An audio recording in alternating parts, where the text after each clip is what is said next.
Hey everybody, it's Jason Blaha here. Once again, it is time for my client Michelle's vlog, and we are in meet prep, right? We've got another meet coming up. I don't change her training a whole lot going into meets because, again, she personally needs huge amounts of volume for her own headspace. For her, gym is her therapy. Something I always remind people, not everyone can train with the volume she does. Out of all my clients, I mean, really, when push comes to shove, her total training volume per week is probably higher than mine, because we have not just this training, but she does all her conditioning, her extra workouts.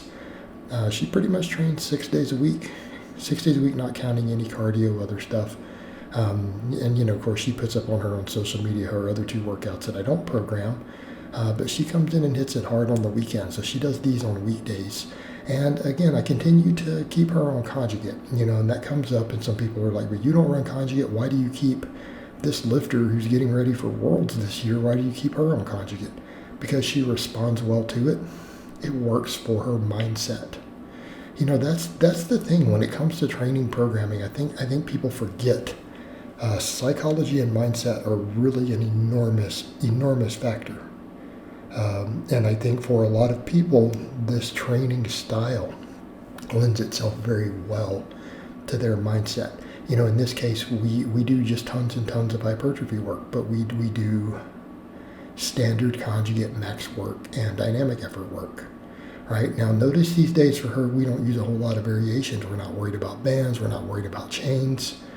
She's a raw lifter. I don't rotate a lot of max effort lifts. I basically have 4 upper and 4 lower movements, and they're all with straight weight that we rotate through. And if I need an odd one out every now and then, I can throw something in.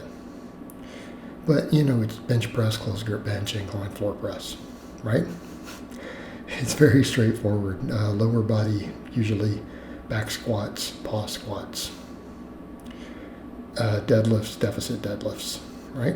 And we do everything conventional for her. But she's up to doing 14, 15 reps a set now on these pull-ups, by the way. And I think that's something that needs to be noted. Over a year ago, people were talking about her swinging, and they didn't like her form on chins and the other stuff she was doing. Now she's doing strict, long range of motion, overhand grip pull-ups. She can knock out 15 reps straight per set. Okay? So what now? Again, what now? What are people going to come up with next? All right? Same thing. You saw all those criticisms, people chiming in, oh, she's not going to do this. And she's qualified for Worlds. She's not been training lifting weights that long. She's qualified for Worlds. She dropped a full weight class. We're doing good in competition. She's not getting injured in the gym. That's been the funny thing too. I saw so many people a year ago, 9 months ago, chiming in these vlogs. Oh, she's going to get hurt. She's not going to make progress. Really look at her. She's leaner, lighter, stronger. She's not hurt. She's over here as a woman. A drug-free woman knocking out sets of 15 on strict overhand grip pull-ups, deadlifting well over 300 pounds. Okay? Now what? People love to sit on the sidelines and talk smack. One thing I've noticed, they love to do that.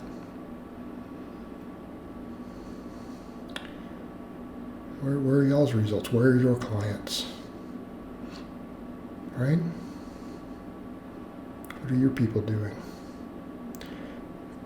This woman is over here straight killing it. Okay? Heart of a champion. Overcoming every obstacle in her way. Winning.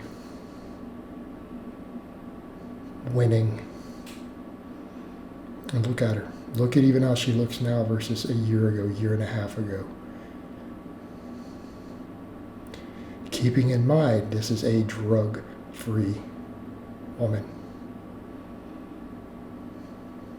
lifetime natty. All right. Exactly. Putting in the work. There we go. Conventional deadlift. What's our supplemental work look like on the lower body day? Leg presses. She wanted to do, I think she wanted to do them narrow on one of the days too, just for more quad. I think this day she did them wider. I personally like the wider. I know sometimes she likes to go narrower for the quads. I like wider sometimes on the leg press because we can get deeper anyways. And I do agree narrow can be a little more quad, but it's really going to depend on your ranges of motion and stuff. I like this stance here personally. I think because she's squatting a little wider, I kind of like this. But you know, I'll let her rotate stuff around because I don't care as long as the quads and adductors get bigger. I think we can overthink some of the supplemental lifts instead of just saying, let's get some quality volume in and work the muscle. Right? Because anyway we break it down, we're doing a secondary quad exercise. Right? We do that and then she does split squats. Again, hammering those quads. Why? Because we need quads and glutes. Quads and glutes are going to be the name of the game for her. That's what's going to bring her squats up. That's what's going to bring her deadlifts up. Right? Pecs are going to bring her bench up. She's got plenty of tricep strength. You guys see her tricep strength. It's always pointed out. Plus, notice when she grinds on a bench, once she gets to her sticking spot, she locks it fast. She's got to keep that chest growing. But the thing is, we're having to do it inside the context of a weight class. You know, people are like, you've been saying that a while, but yeah, we've also dropped a full weight class on top of that. Okay? So we've got to chip away slowly at those muscle gains. She's a very advanced drug-free lifter who is down a full weight class. And keep in mind, we're talking like a 17-pound weight class difference. Okay? So, and she's walking around at we're not doing water cuts. Keep in mind, we've got her able to compete. She's competing in a 24-hour weigh-in federation. We're not really taking advantage of that to a great extent, other than she eats a lot after the weigh-in. But we're not doing, water cuts. If anything, we drop a pound. Usually I just have her cut her food and water out late in the evening before we're going to weigh in the morning. It's like, I don't drink anything after 8 o'clock at night. Don't drink anything when you first get out of bed and go weigh in. Right? But that's usually 24 hours out from a meet. And then, of course, she gets to carb up. So we do gain some extra leverage there. But she doesn't really walk around above her weight class like I do and a lot of lifters do. We choose not to go that route for her. So, always keep that in mind. We are working inside of weight classes here. And she's wanting to, she's going to continue to get leaner. We're going to continue to recomposition. Of course, there we also do our glute ham raises. We do our band pull-throughs. Right? We do all this stuff. And her upper body speed days, again, same as always. We don't do a lot of changes in her program. We rotate through some basic patterns. We adjust supplemental lifts. And we just keep her volumes very, very high. Right? We focus on always gaining muscle. Right? Hypertrophy is the name of the game. Along with the max work, the speed work. All right, so speed benching, same as always. 3 grips, wide, medium, close, 9 triples. Short breaks, speed squats, we usually do 8 doubles. Speed pulls, I usually like 6 doubles for her. And we're just doing at this point standard back squats, standard conventional deadlift, no bells and whistles, right? We're not even messing with bands and chains anymore. I don't think she needs them. She obviously doesn't. And there's no point in trying to complicate the setup for her right now doing that. She works great off the straight weight. So that's what we do. So you guys can watch that last bit of speed work. So I hope it's been informative, and I will talk to you guys and gals next time.